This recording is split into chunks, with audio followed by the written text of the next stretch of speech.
Shalom Aleichem. Today we like to explore together the magnificent language of the body. It's called body language. And one needs to know that when we're dealing with body language, unlike the language one speaks in his mouth, whatever you express in your mouth, you can control. And many times you do change whatever you say according to your narrative. But whenever your body speaks, that is much harder to control. Your body speaks louder than words. It expresses the way you feel, because body language is the language of feelings. And therefore, if you want to know how a person feels about you, feels about his surrounding, feels about himself mostly, you have to pay attention to his body language. We try to get those ideas slowly and learn them from the parasha itself. We'll start with today's parasha, Parshat Vayechi. Parshat Vayechi, where Yaakov Avinu that gives brachot to his children, but first, before giving brachot to his children, he gives the brachot to his grandchildren. Ephraim and Manasseh. Ephraim and Manasseh are brought in front of Yaakov Avinu when he's already blind. He became very old and he turned blind. We need to know when a person wants to express, and again, it's not necessarily that you do it deliberately, but rather that's the way a person feels, and that automatically comes across. But when you want to learn how a person feels about you, for example, take a look at his eyes. Eyes speak the language of what a person feels about you. Therefore, if a person, for instance, stares at you, he doesn't let go. It's called that he gazes. He holds his gaze at you. And therefore, that could mean one of two things. Either he feels very comfortable with you, he respects you, and therefore he could gaze at you, he could look at you without turning away his eyes. He could stare at you, and all it means is that he feels comfortable, he respects you, he honors you, he loves you, he feels comfortable at your presence. That is a very good feeling. On the contrary, sometimes a person would gaze at you if he's angry at you. He wants to show you that he's angry at you. You'll be able to see by the pupil of the eye. If that gets dilated, it means that he feels comfortable with you. If not, it's contracted, he feels angry at you. But usually, you'll know by the content. And if the content is such that you have a very comfortable dialogue and relationship, you'll see that you'll be able to stare at you longer.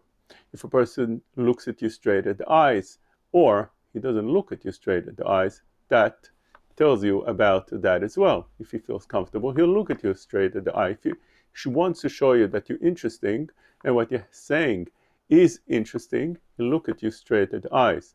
You can take a look at the speaker when you hear a drasha, a shiur, a message. Does he look at the camera or does he look away from the camera? Looking at the camera means that he is comfortable with what he's saying. He's honest, he delivers what he wants to deliver honestly.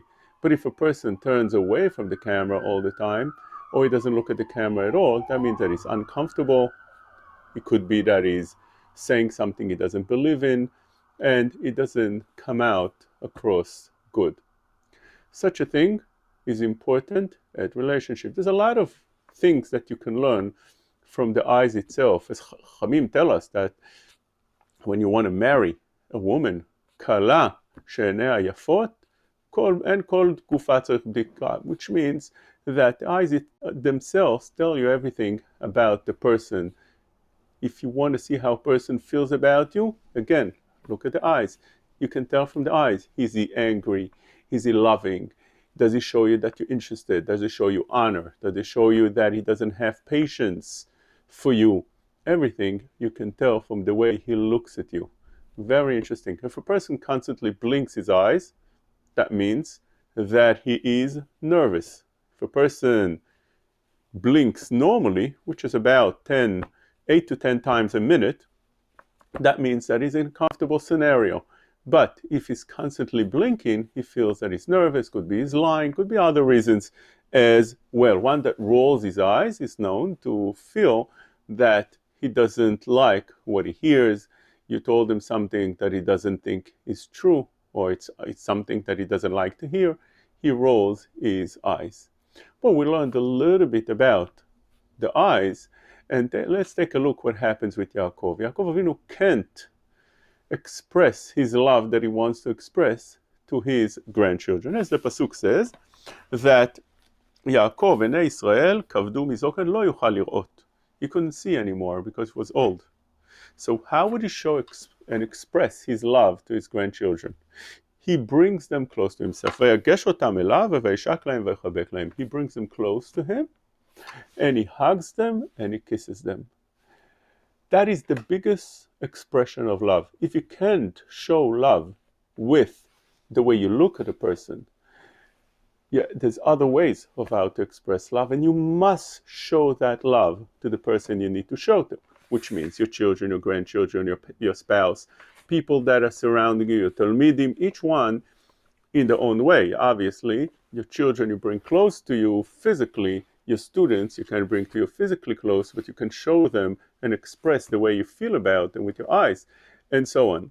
So Yaakov Avinu knows he is lacking a fundamental tool of showing and expressing love to his grandchildren. What would he do? He brings them close, he hugs them, and he kisses them. That is the ultimate way of expressing love. Hugging somebody and kissing. But he does something very interesting. As we can take a look at the next pasuk, it says over here, Vayotze Yosef otam min birkat. Yosef physically took them out of his laps. Ezra, she says, לאחר שנשכם, ויוצא יוסף אותם לאחר שנשכם, הוציאם יוסף מעם ברכיו. He took them out physically, which means the love over here of Yaakov and his grandchildren was such that they wouldn't just leave, and he wouldn't send them away. He kept on hugging and kissing them. It doesn't say over here for how long, but it seems like it took a while until Yosef he wanted to continue with receiving the brachot from Yaakov, so he had to physically remove them from his laps, and that shows you how much love there was over here between Yaakov and his grandchildren. And even if it was just a showing of love, as we're expressing and we're explaining right now, sometimes you don't feel that, but you want to express it. As let's say Yaakov didn't see his grandchildren for a long time, but he wants to show them, and they should remember how much he loves them.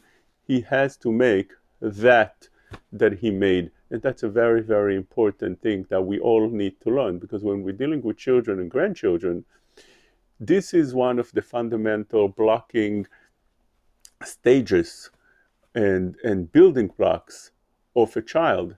If a child receives enough love from his parents and grandparents and surrounding, but ultimately the most important is the parents, and secondly after them the grandparents, this kid has much more chance of surviving this very, very hard growing, especially teenager years, and especially in today's society and today's challenges. So you have to actually use all the tools to give them as much love as possible. We give them already enough rebuke, and we push them already enough, and we have requests and things we expect from them.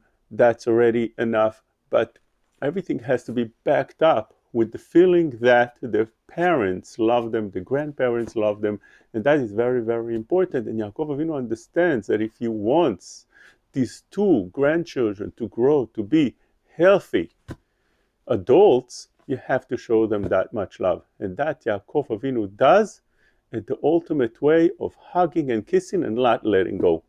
This is the way we learn body language from this Parshat. There's much more, but we'll speak more, Mitzvah Hashem, in the future.